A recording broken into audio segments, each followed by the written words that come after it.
Bienvenue à la conférence de presse d'avant-match pour la réception du SU Agen à la Pépinière. Meadji, vous sortez d'un revers à Nevers. On a l'habitude d'entendre que pour une équipe qui accède à la Pro D2 ou à la division supérieure, le maintien se joue à la maison, les ambitions à l'extérieur. Est-ce que tu es d'accord avec ça? Oui, oui.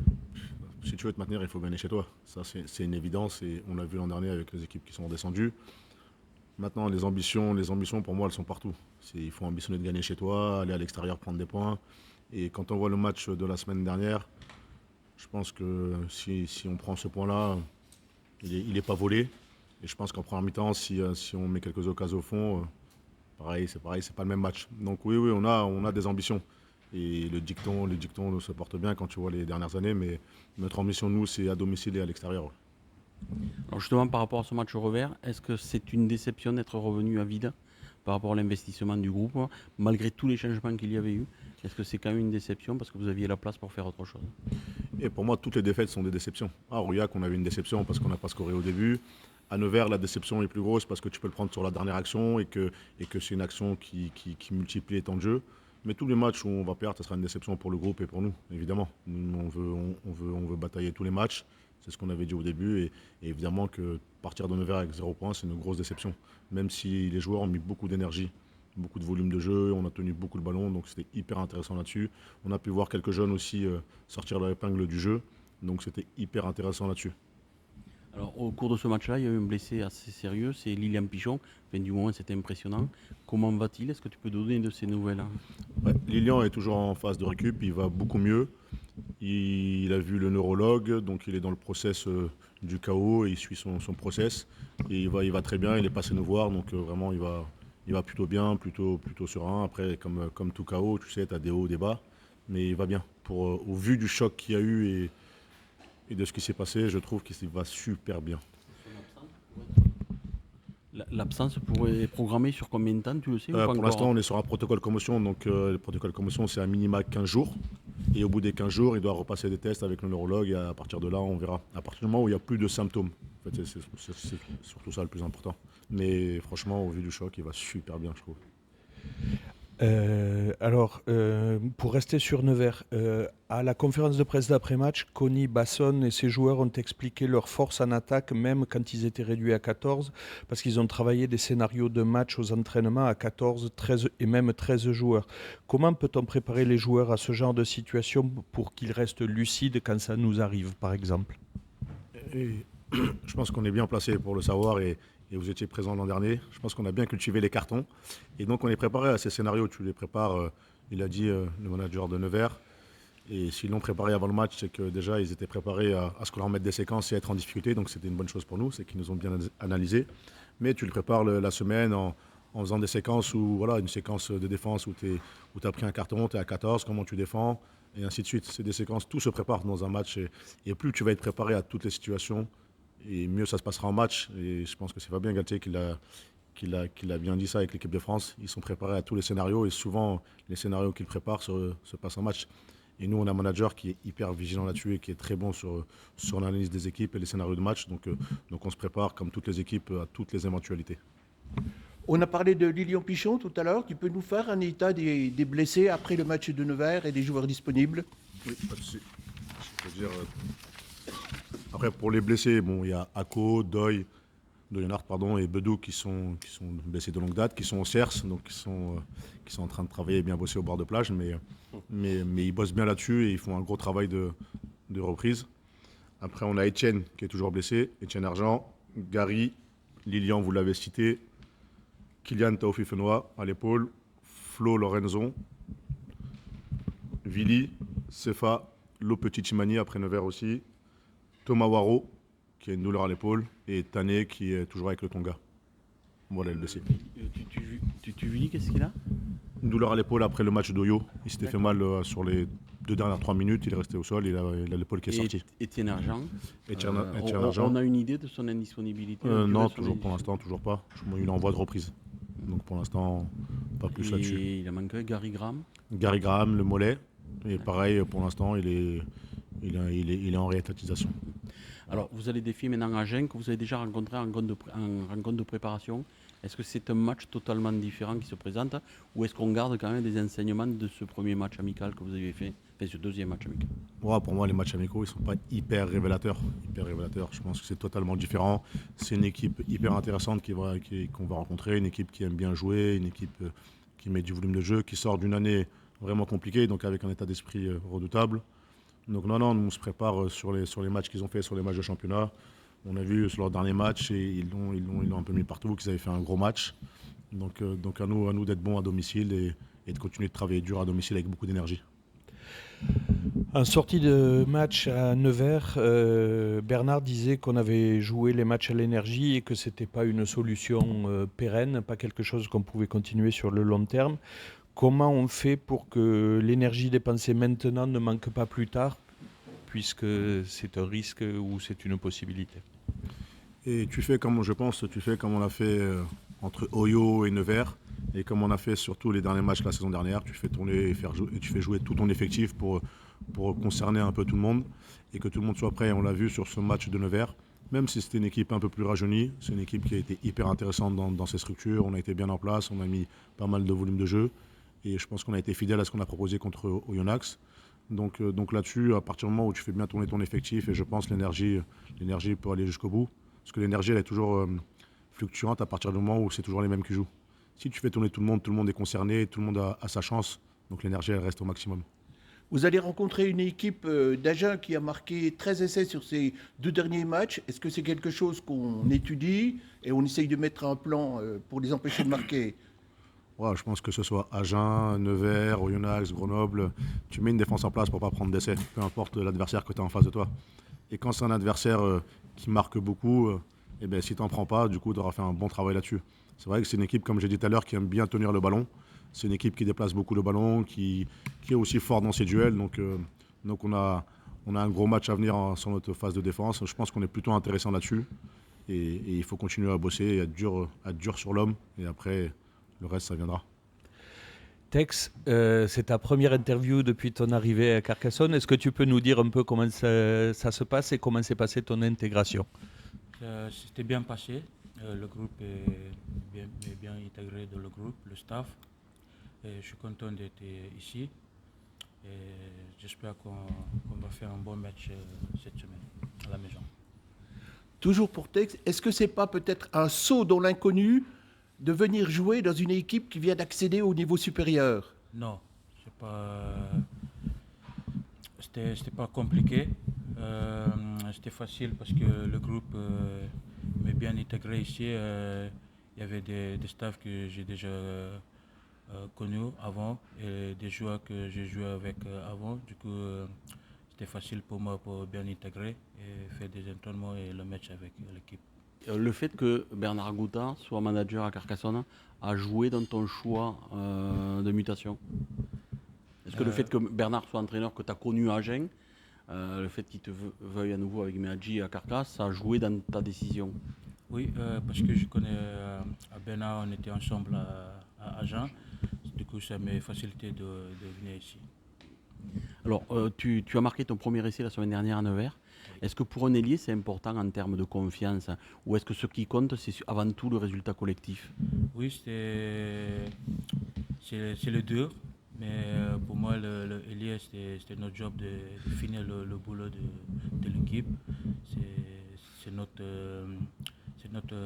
pour ça qu'on fait finir l'action. Alors justement, quand on ne marque pas, est-ce qu'on manque de confiance ou pas forcément? Non, pas forcément, Pas pas forcément. forcément pour moi. Alors tu vas rencontrer une équipe dans laquelle tu as joué. Est-ce que quand on rencontre une équipe dans laquelle on a joué, ça change quelque chose dans l'approche ou pas du tout? Ça change beaucoup parce que ça donne d'envie et de beaucoup d'énergie pour rencontrer notre ancienne équipe. Du coup, j'espère que le groupe, et pour moi, on va bien défendre notre cité demain.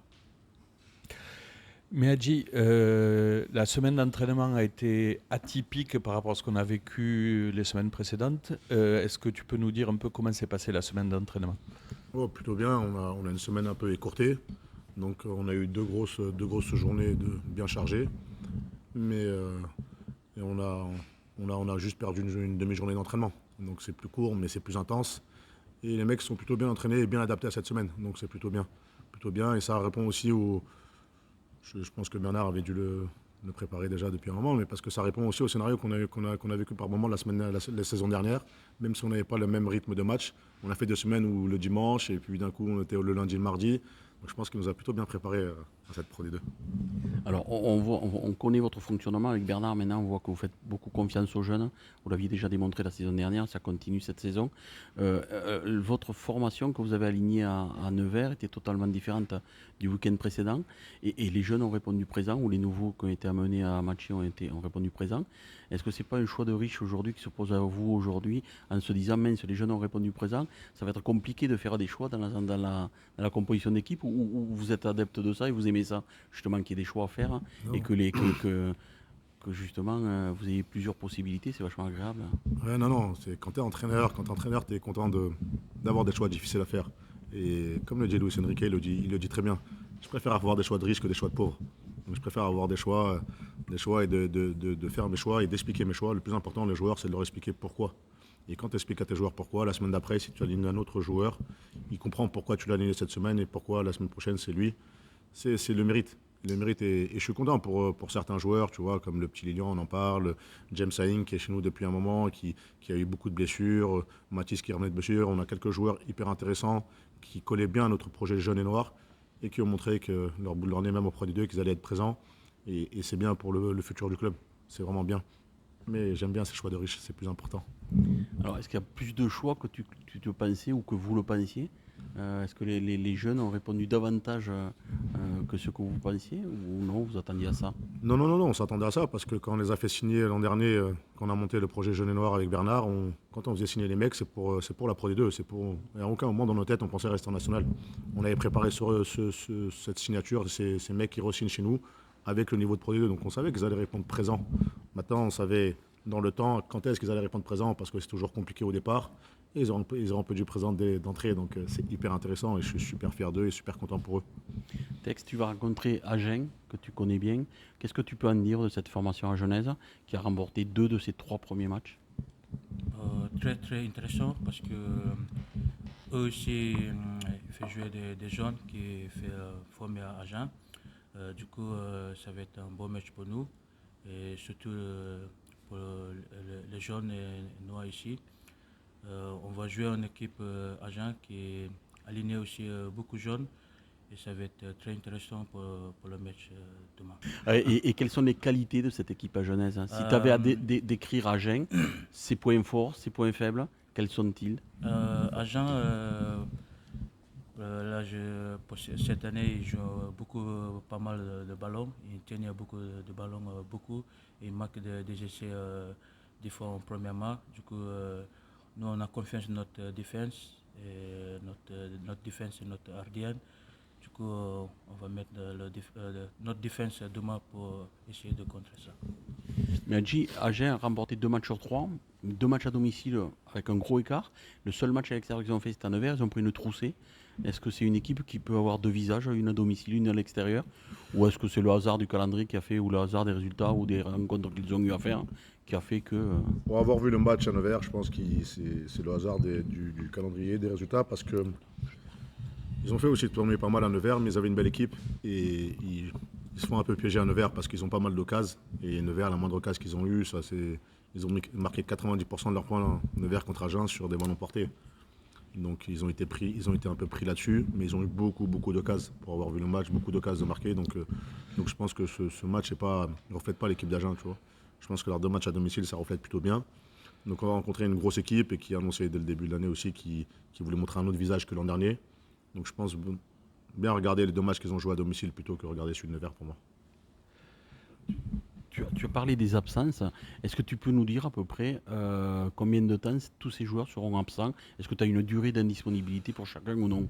Pour chacun, non. On a près. peut-être Tao Fofinoa qui risque de reprendre d'ici la semaine prochaine, avoir Vili qui reprendra aussi, Sefa qui va reprendre aussi d'ici une semaine ou 2. Lopetit et Waro, ça sera une semaine ou 2 aussi. Et après, le reste, pas de précision là-dessus. Ouais.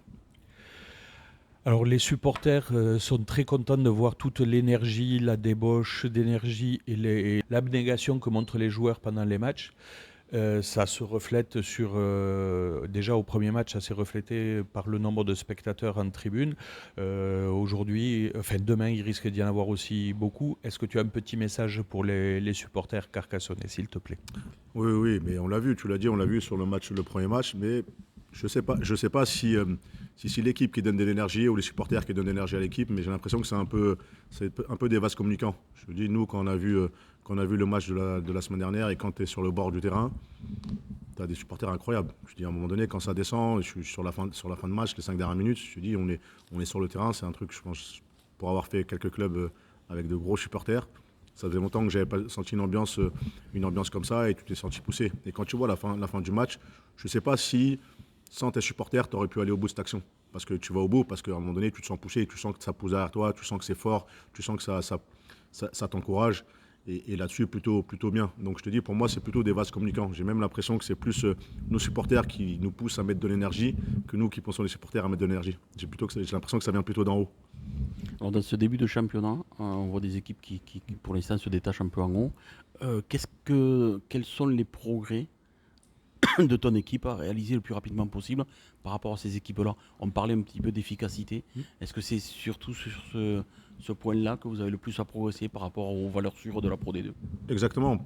C'est ce qu'on a dit après Aurillac, on a dit la même, c'est mettre nos actions au fond. Ce qui fait la différence entre les grosses équipes de la Pro D2 et les autres équipes pour l'instant, c'est qu'une demi-occasion, ils te la mettent et nous, ils nous en font un peu plus. Donc il faut qu'on continue à travailler là-dessus. Et si tu pars du match d'Aurillac jusqu'au match de Nevers, je pense que Aurillac, on ne met pas d'essai, Yo, on en met un, Nevers, on en met deux. Il faut espérer que ça continue il faut espérer que ça continue et qu'on mette au fond nos actions. C'est le plus important parce qu'on se procure beaucoup d'occasions, beaucoup d'opportunités. Et maintenant, il faut transformer ces opportunités en points. Bon, on a les frères Timani, les frères Lorenzon, les frères Pichon. Cette fois-ci, on aura les frères Tabarot. Est-ce qu'on hésite un peu à titulariser un joueur quand on sait qu'il y aura son frère en face? Non. Je pense que c'est bien quand tu les as avec toi. C'est bien quand ils sont en face, ils vont se tirer la bourre. Et non, là-dessus, on ne regarde pas trop. Nous, on a, je pense, le bon côté, parce que quand tu as les deux côtés, quand tu as le grand frère veut tuer le petit frère, quand tu as le petit frère, il veut prouver au grand frère qu'il est présent. Et donc, ça donnera une confrontation qui est plutôt intéressante là-dessus. Mais tu ne regardes pas du tout ça. Ça reste quand même un match et chacun défendra la couleur de son équipe. Et je pense que les deux se donneront 200% pour défendre leur couleur, chacun de leur côté. Merci, messieurs. Avec plaisir, merci à vous. Merci les gars.